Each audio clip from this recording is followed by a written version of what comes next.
নমস্কার বন্ধুরা, আজকে আমি বানাচ্ছি মাছের ঝোল। প্রথমে কড়াইতে তেল দিয়ে তেলটা গরম হতে দিয়েছি। এবার মাছগুলোকে আস্তে আস্তে ছেড়ে দিলাম।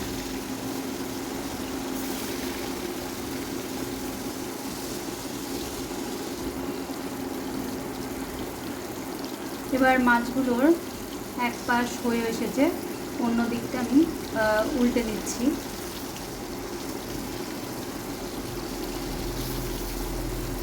একটা একটা করে আমি উল্টে দিচ্ছি যেন মাছগুলো না ভাঙে, তার জন্য। মাছগুলো এক পাশে আমি উল্টে দিয়েছি।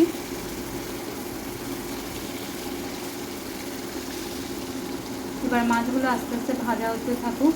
আমি ওইদিকে মাছের জন্য যে মশলা, ওটা রেডি হতে দিয়েছি।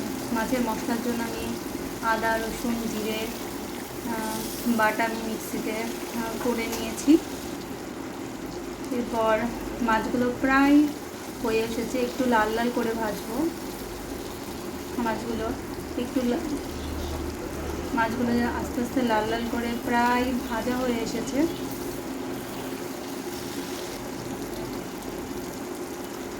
এদিকে আমার মশলাও রেডি, আমি এদিকে মাছও ভাজা হয়ে এসেছে।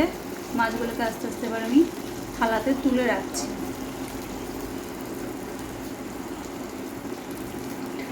মাছগুলো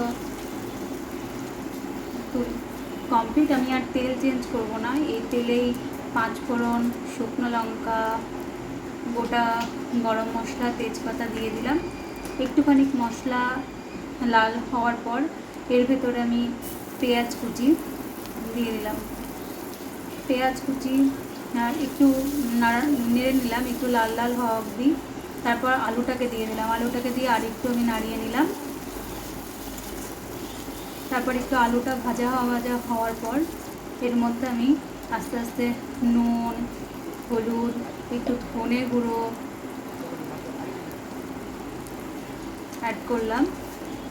এরপর আমি যে মশলাটা বানিয়ে রেখেছি, জিরে, কাঁচা লঙ্কা, আদা, রসুনের ওই পেস্টটা, আমি এটা ভাজা হলে ওই মশলাটা আমি দিয়ে দেবো।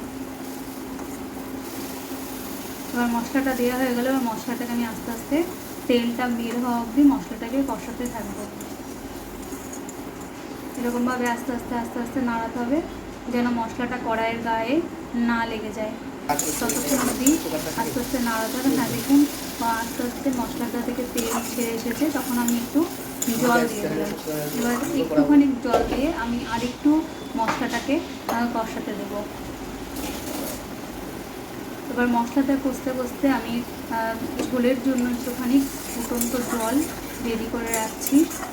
কারণ মশলাতে যে কোনো ঝোলে যদি একটুখানি গরম জল দেওয়া হয়, তাহলে মশলাটা কাঁচা জলের থেকে আলাদা হয়ে যায়। মশলাটা কাঁচা জলে মশলাটা আলাদা আলাদা হয়ে যায়, সেজন্য চেষ্টা করবেন হালকা একটু উষ্ণ জল দেওয়ার। আমি একটু উষ্ণ জল দিয়ে দিলাম। এবার আমি ঝোলটাকে ফুটতে দেবো কিছুক্ষণ সময়ের জন্য।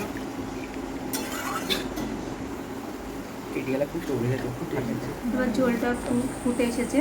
এরপর আস্তে আস্তে ভাজা মাছগুলো আমি দিয়ে দিলাম।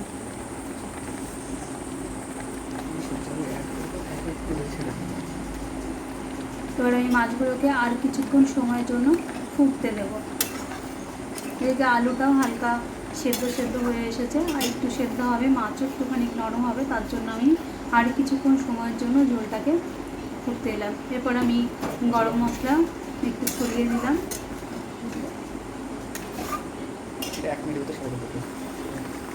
এবার আমি ঝোলে 2টো কাঁচা লঙ্কা দিয়ে দিলাম। আস্তে আস্তে আর একটু ফুটুক। আলুগুলো সেদ্ধ হয়ে এসেছে, ঝোলটাও একটু কমে এসেছে। এবার আমরা নামিয়ে নিচ্ছি। আজকে আমাদের রেসিপি